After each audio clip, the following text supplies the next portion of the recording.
ఫిబ్రవరి 9న లోక్సభ రద్దు కాబోతా ఉంది. అదే ఆఖరి రోజు. 9 తర్వాత ఏ రోజైనా కూడా ఎన్నికల షెడ్యూల్ విడుదలయ్యే అవకాశం కనపడుతూ ఉంది. 2019 కంటే ఈసారి ఒక నెల రోజులు ముందుగానే సార్వత్రిక ఎన్నికలు, దేశవ్యాప్తంగా పార్లమెంట్ ఎన్నికలు, ఆంధ్రప్రదేశ్లోను, ఒరిస్సాలోను, అరుణాచల్ ప్రదేశ్లో శాసనసభ ఎన్నికలు కూడా జరగబోతూ ఉన్నాయి. ఇటువంటి తరుణంలో తెలంగాణ రాష్ట్ర బీజేపీ ఒక జాబితాని 11 పార్లమెంటు స్థానాలకు ఒక జాబితాని సిద్ధం చేసి ఇప్పటికే కేంద్ర ఎన్నికల కమిటీకి పంపించడం జరిగింది. కేంద్ర ఎన్నికల కమిటీ త్వరలో మొదటి జాబితాని పరిశీలించి ఆ జాబితా విడుదల చేయబోతూ ఉంది. ఈ 11 నియోజకవర్గాలు తెలంగాణ నుంచి బీజేపీ రాష్ట్ర శాఖ, రాష్ట్ర పరిశీలకులు, పర్యవేక్షకులు సునీల్ బన్సల్, అలాగే డాక్టర్ కె లక్ష్మణ్, ఆయన ఉత్తరప్రదేశ్ నుంచి రాజ్యసభ సభ్యుడు, కేంద్ర పార్లమెంటరీ బోర్డు మెంబరు, కేంద్ర ఎన్నికల సంఘం సభ్యుడు, జాతీయ ఓబీసీ మోర్చాకి జాతీయ అధ్యక్షుడు, అలాగే జాతీయ ఉపాధ్యక్షురాలు డికే అరుణ, జాతీయ కార్యవర్గ సభ్యుడు ఈటెల రాజేందర్, వీళ్ళందరూ కలిసి ఒక జాబితా తయారు చేసి పంపించారు. ఏ 11 పంపించారు? ముందు సిట్టింగుల గురించి మనం పరిశీలిస్తే సిట్టింగులు 4 ఉన్నాయి. 4లో 3కి కొనసాగింపు. సికింద్రాబాద్లో కిషన్ రెడ్డి మళ్ళీ పోటీ చేయబోతున్నాడు. కరీంనగర్లో మళ్ళీ బండి సంజయ్ పోటీ చేయబోతున్నాడు. అట్లాగే నిజామాబాద్లో ధర్మపురి అరవింద్ పోటీ చేయబోతున్నాడు. ఇక 4వ సిట్టింగ్ అక్కడ ఆదిలాబాద్ సోయం బాపురావు ఉన్నాడు. సోయం బాపురావు విషయంలో భిన్నాభిప్రాయాలు ఉన్నాయి. ఆయన బదులుగా కొత్త వ్యక్తిని పంపుదామనే ఆలోచన ఉంది. విశేషం ఏంటంటే ఆదిలాబాద్ పార్లమెంటు పరిధిలో 7 నియోజకవర్గాల్లో 4 నియోజకవర్గాల్లో బీజేపీ అధికారం చేజిక్కించుకుంది. 4 ఎమ్మెల్యేలు ఉన్నారు. ఈ 4 ఎమ్మెల్యేల అభిప్రాయం కూడా తీసుకున్నారు.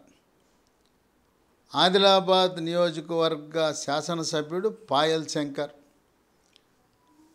సిరిపూర్ కాగజ్ నగర్ శాసనసభ్యుడు డాక్టర్ హరీష్, అలాగే ముధోల్ నియోజకవర్గ శాసనసభ్యుడు రామారావు, నిర్మల్ నియోజకవర్గ శాసనసభ్యుడు ఏలేటి మహేశ్వర్ రెడ్డి. ఈ 4 అభిప్రాయం తీసుకుంటే వాళ్ళు అంత అనుకూలంగా లేరు సోయం బాపురావును కొనసాగించడానికి. అందుకని మార్పు తప్పదు. ఎందుకంటే వాళ్ళు ప్రజల నుంచి గెలిచి వచ్చి ఇంత బలంగా ఉన్నది. ఎట్టి పరిస్థితుల్లో 100కి 100 రూపాయలు బీజేపీ గెలిచే సీట్ ఏదంటే ఆదిలాబాద్. ఈ మార్పు జరిగినప్పుడు ఎవరికి అవకాశం ఉండొచ్చు అంటే అక్కడ గతంలో తెలుగుదేశం పార్టీ తరపున లోక్సభ సభ్యుడిగా గెలిచి ఆ నియోజకవర్గానికి ప్రాతినిధ్యం వహించిన రమేష్ రాథోడ్ అంతకుముందు ఉమ్మడి ఆదిలాబాద్ జిల్లాకి జిల్లా పరిషత్ చైర్మన్గా కూడా పనిచేశాడు. ఆయన పేరు పరిశీలనలో ఉంది. అలాగే రాథోడ్ బాబురావు, ఈయన పేరు కూడా పరిశీలనలో ఉంది. వీళ్ళల్లో రమేష్ రాథోడ్కి అవకాశాలు ఎక్కువగా ఉన్నట్టు సమాచారం ఉంది. ఇక ఈ 4 తర్వాత చేవెళ్లలో కొండా విశ్వేశ్వరరెడ్డి ఖరారు. ఎందుకంటే ఆయన గతంలో ఇదే నియోజకవర్గం నుంచి టీఆర్ఎస్ లోక్సభ సభ్యుడిగా గెలిచి పనిచేశాడు. తదుపరి కాంగ్రెస్ పార్టీ తరపున పోటీ చేసిన స్వల్ప ఓట్ల తేడాతోనే ఓటమి చెందాడు. ఇక మహబూబ్ నగర్ అక్కడ డికే అరుణ, జితేందర్ రెడ్డి 2 పేర్లు ప్రతిపాదించారు. మెదక్కి రఘునందన్ రావు ఒకే పేరు, మాజీ ఎమ్మెల్యే. గతంలో కూడా ఈ లోక్సభ నుంచి పోటీ చేశాడు. రఘునందరావు పేరు. భువనగిరి ఒకసారి టీఆర్ఎస్ పార్టీ తరపున ఎంపీగా పనిచేసిన డాక్టర్ బూరా నర్సయ్య గౌడ్. ఈ భువనగిరి నియోజకవర్గంలో బీసీ సామాజిక వర్గం అధికంగా ఉన్నారు. దాంట్లో కూడా గౌడ్ సామాజిక వర్గం అధికంగా ఉండటం వల్ల బూర నర్సయ్య గౌడ్ ఏకాభిప్రాయం. మల్కాజ్గిరి నుంచి ఈటెల రాజేందర్, ఆయన తన యొక్క అదృష్టాన్ని పరీక్షించుకోబోతా ఉన్నాడు. ఆయన పేరు కూడా ప్రతిపాదించారు. జహీరాబాద్, అక్కడ 2 సార్లు టీఆర్ఎస్ బీఆర్ఎస్ తరపున గెలిచిన బీబీ పాటిల్, ఆయన పార్టీ మారి బీజేపీలో చేరాలనే ఆలోచన ఉంది. ఆయన పార్టీ మారి బీజేపీలో చేరితే బీబీ పాటిల్కి సీట్ ఇస్తారు. లేదా టైగర్ నరేంద్ర కుమారుడు, ఆయన తెలంగాణ రాష్ట్ర ఓబీసీ మోర్చా చైర్మన్గా 3 ఏళ్ల పాటు బాధ్యతలు నిర్వహించాడు. ఈ మధ్యనే ఆయన మాజీ చైర్మన్ అయ్యాడు. విశేషం ఏంటంటే గతంలో 2009 ముందు టైగర్ నరేంద్ర ఎంపీగా పనిచేసినప్పుడు జహీరాబాద్ లోక్సభ లేదు. ప్రస్తుతం జహీరాబాద్ పార్లమెంటులో ఉన్న 5 అసెంబ్లీ సెగ్మెంట్లు అప్పట్లో మెదక్లో ఉండేవి. టైగర్ నరేంద్ర వెంట ఆలే భాస్కర్ వెన్నంటి ఉండి ఆ నియోజకవర్గాలతో అతను టచ్లో ఉండటం అతనికి కలిసి వచ్చే అంశం. ఇక హైదరాబాదులో పోటీ ఎంఐఎంకి బీజేపీకే. ఈ బీఆర్ఎస్ పార్టీ నామ్కే వాస్తే అభ్యర్థిని పెడుతుంది, అది లాలోచినే. కాంగ్రెస్ పార్టీ కూడా చాలా బలహీనంగా ఉంది. గత ఎన్నికల్లో హోరాహోరీ డి అంటే డి చక్కటి పోటీ ఇవ్వగలిగిన అభ్యర్థి డాక్టర్ భగవంతరావు.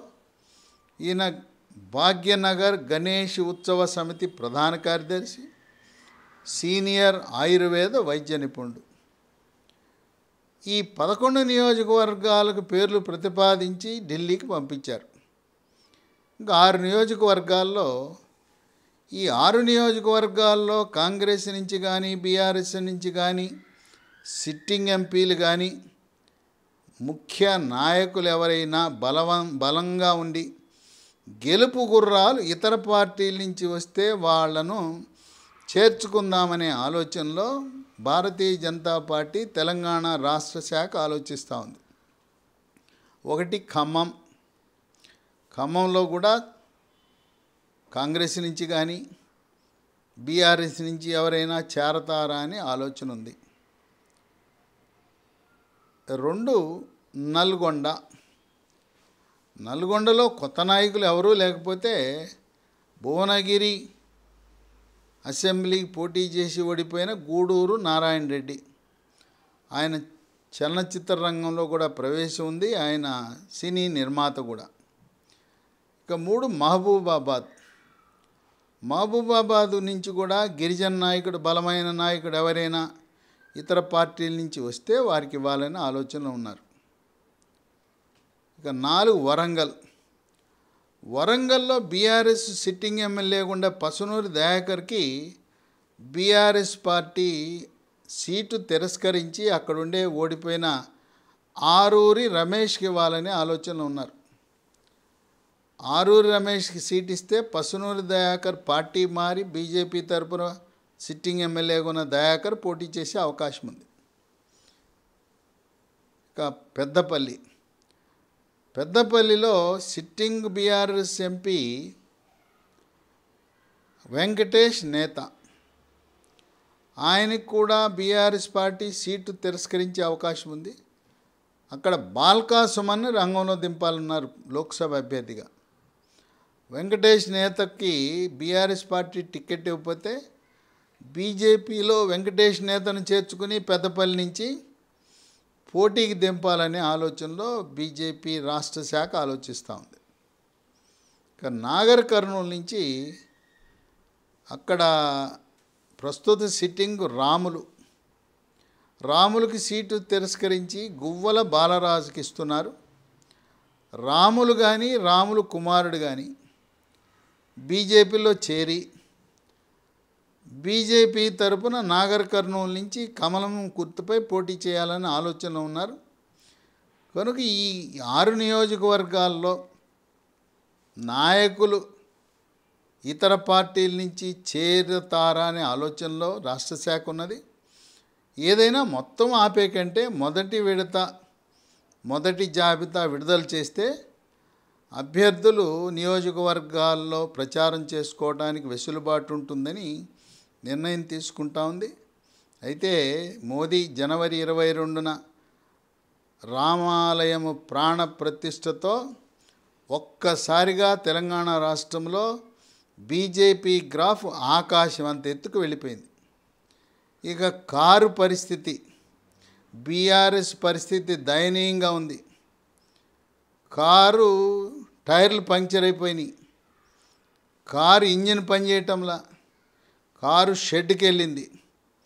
కారు మెకానిక్ చెప్తున్నాడు, సార్ ఈ కారు పనిచేయదండి, టైర్లే కాదు ఇంజినే పోయింది, ఇది ఎందుకు పనికిరాదు, దీన్ని స్క్రాప్కి వేయాలండి, ఇది పాత ఇనుము, దీన్ని కరగబెట్టుకోవడానికే పనికొస్తుంది కానీ మళ్ళీ కారు రోడ్డు ఎక్కదండి అని చెప్తున్నారట. అదేవిధంగా తెలంగాణ రాష్ట్రంలో బీఆర్ఎస్లో గెలిచిన 39 మంది ఎమ్మెల్యేల్లో మమ్మల్ని 30 మంది టచ్లోకి వచ్చారని కోమటిరెడ్డి వెంకటరెడ్డి పత్రికాముఖంగానే ప్రకటించాడు. నీవు నేర్పిన విద్యే నిరజాక్ష అనే విధంగా ఏ విధంగా కేసీఆర్ తెలుగుదేశం పార్టీ అందరి ఎమ్మెల్యేలను పార్టీలో చేర్చుకుని భూస్థాపితం చేశాడో తెలుగుదేశం పార్టీని, అలాగే 2018 తర్వాత కాంగ్రెస్ పార్టీ తరపున గెలిచిన 12 మంది ఎమ్మెల్యేలను గోడలు దూకించి ఆ పార్టీని ప్రతిపక్ష హోదా లేకుండా చేశాడో, అదేవిధంగా ఈ కారు పార్టీకి ప్రతిపక్ష హోదా లేకుండా చేయాలని రేవంత్ రెడ్డి కృతనిశ్చుడై ఉన్నాడు. కనుక ఈ పార్లమెంట్ ఎన్నికల్లో పోటీ బీజేపీ కాంగ్రెస్ మధ్యలోనే ఉంటుంది. కారు పార్టీ బీఆర్ఎస్ పార్టీ ఒక్క సీటు కూడా గెలవకపోయినా ఆశ్చర్యం లేదని విశ్లేషకులు భావిస్తున్నారు. కేసీఆర్, కేటీఆర్, కవిత, హరీష్ రావు కుటుంబ సభ్యులు ఎవ్వరూ కూడా లోక్సభకు పోటీ చేయటం లేదు. అందువల్ల బీజేపీ తెలంగాణ రాష్ట్ర శాఖ కనీసము 12 లక్ష్యంగా పనిచేస్తున్నారు. 10 గెలవటానికి అవకాశాలు మెండుగా ఉన్నాయి. 2019లో 4 సీట్లు గెలిచిన కమలం పార్టీ రెట్టింపు ఉత్సాహంతో జై శ్రీరామ్ అనే నినాదంతో 10 నుంచి 12 సీట్లు కైవసం చేసుకుంటే ఒక 3-4 ఆ 3-4 కూడా కాంగ్రెస్కి బలం ఉన్న ఖమ్మం, నల్గొండ, మహబూబాబాద్ ఈ 3 నియోజకవర్గాల్లో కాంగ్రెస్ గెలిచే అవకాశం కనపడుతూ ఉంది. హైదరాబాద్ పార్లమెంట్లో ఎంఐఎం గెలవటానికి అధిక అవకాశాలు ఉన్నాయి. ఈ విధంగా పార్లమెంట్ ఎన్నికల్లో బీఆర్ఎస్ పార్టీ ఉనికిని కోల్పోతే మొత్తం 39 మంది ఎమ్మెల్యేల్లో కేసీఆర్ కుటుంబ సభ్యులు మినహాయించి అందరూ కూడా వాళ్ళ వ్యాపార ప్రయోజనాల కోసం, వాళ్ళ రియల్ ఎస్టేట్ వ్యాపారాల కోసం, వాళ్ళ బిల్డర్గా వాళ్ళ యొక్క చేసే కార్యకలాపాల కోసం, విద్యా సంస్థల ప్రయోజనాలు కాపాడుకోసం, మెడికల్ కాలేజీలను కాపాడుకోవటానికి, వాళ్ళు నిర్వహిస్తున్న ప్రైవేట్ యూనివర్సిటీలను కాపాడుకోవటానికి, ఆ విధంగా ఒక్కొక్కరు నియోజకవర్గ అభివృద్ధి కొరకు మేము పార్టీ మారుతున్నామని మొత్తం కారు పార్టీ బీఆర్ఎస్ ఇప్పుడు కారులో ఎన్నికల ముందు ఓవర్లోడ్ అయిపోయింది కారు. ఇక అప్పట్లోనే కొంతమంది ఊపిరాడికి ఆ తలుపులు తెచ్చుకుని బయటకు వచ్చారు. ఇక ఇప్పుడు కారు షెడ్కి వెళ్ళింది, షెడ్ నుంచి బయటకు వచ్చే పరిస్థితి లేదు. అందువల్ల కారు పార్టీ మళ్ళీ కోలుకుని మళ్ళీ అధికారంలోకి వస్తుందని ప్రస్తుత ఎమ్మెల్యేలకు, ప్రజాప్రతినిధులకు, నాయకులకు, శ్రేణులకు, కార్యకర్తలకు ఏమాత్రం ఆశ లేని కారణం వల్ల, అయితే కాంగ్రెస్ అధికార పార్టీ రాష్ట్రంలో అధికారం ఉంది, మళ్ళీ ప్రధానమంత్రి మోడీ మూడవసారి ప్రధానమంత్రి అవుతాడు. అన్నా, మనం ఉంటే కేంద్రంలో అధికారంలో ఉన్న పార్టీలోనే ఉండాలి, రాష్ట్రంలోనే అధికారంలో ఉన్న పార్టీలో ఉండాలి. ఏమీ లేని షెడ్కి వెళ్ళిపోయిన కారు పార్టీలు ఉంటే మనకేం పనులు జరుగుతాయి, మనకేం గౌరవం ఉంటుంది? కార్యాలయాలకు వెళ్తే అక్కడుండే అటెండర్లు, బిళ్ళ జవాన్లు కూడా మన మాట వినే పరిస్థితి లేదు. అందువల్ల నాయకుల గణము, ప్రజాప్రతినిధులు, మాజీలు అందరూ కూడా కారుని వీడి కమలమా హస్తమా అని వాళ్ళు నిర్ణయం తీసుకునే పరిస్థితులు ఉన్నాయి. పార్లమెంట్లో అధిక సీట్లు కమలం పార్టీ, మోడీ తన వ్యక్తిగత ప్రతిష్టతో దేశం కోసం, ధర్మం కోసం చైనాని, పాకిస్తాన్ని ఉచ్చబోయించగలిగిన మగాడ్రా బుజ్జి, మోడీ కావాలి మనకు ప్రధానమంత్రి అని గ్రామీణ ప్రాంతంలో ఉండే అక్షరాస్యులు, నిరక్షరాస్యులు, రైతులు, మహిళలు, యువత, నిరుద్యోగులు, కూలీలు అందరూ మాట్లాడుకుంటున్నారు. విశేషం ఏంటంటే, సర్వే సంస్థలు వెళ్ళి ప్రజల దగ్గర సర్వేలకు వెళ్ళారు, ఓటర్ల దగ్గర. వాళ్ళు చెప్తున్నారు, అయ్యా శాసనసభ ఎన్నికల్లో మేము కమలం పార్టీకి వేయలేదు, శాసనసభ ఎన్నికల్లో చేతి గుర్తుకు వేసాం, కాంగ్రెస్కి వేసాం, కారు పార్టీకి వేసాం, ఇప్పుడు ఆ రెండింటికి వేయం. ఇప్పుడు మాకు కావాల్సింది మోడీ. ఇప్పుడు వీళ్ళకి ఇస్తే ఏం లాభం? ఈ కాంగ్రెస్ వాళ్ళు ఎట్టగో గెలవరు, వాళ్ళు ఎన్డీఏ కూటమి ముక్కలు చెక్కలైపోయింది, వాళ్ళు గెలవరు. ఈ కారు పార్టీ మేము ఓటేస్తే మా ఓట్లు మురిగిపోతాయి, వాళ్ళు చేసేది ఏమీ లేదు. కనుక మా ఓటు మోదీకి వేస్తే మా ఓటు మురిగిపోకూడదు, మా ఓటు గెలిచే పార్టీ అయిన బీజేపీ కేంద్రంలో అధికారంలోకి రావాలని చెప్పి ముక్త కంఠంతో వాళ్ళందరూ కూడా పార్టీలకు అతీతంగా కమలం కమలం అంటే సర్వే సంస్థలు కూడా విస్తుపోతున్నాయి.